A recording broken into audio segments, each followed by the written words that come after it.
Hey, today I'm going to show you how you can unsend a text on your iPhone with the newest ISO update. So let's go ahead and send a text. I'm just going to call this one. I'm just going to write test here. So I have test and I can go ahead and select send. And then what we want to do is we want to tap and hold, and then we want to undo send.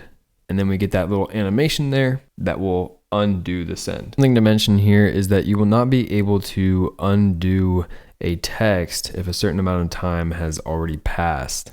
So for example, if you try to undo a text that you sent over 24 hours ago, you're not going to be able to do it. It's something that you need to do pretty much right away. But if you do it quickly enough, then it will undo the text. The other thing that you should know is that if the person receiving the text does not have the newest update of the iOS, then they still may end up getting that text. Even though you won't see it on your end, they will still be able to see it. So just wanted to come on and give you a quick tutorial of how to undo a text on your iPhone. Hopefully this helped you out, and I'll see you on the next one.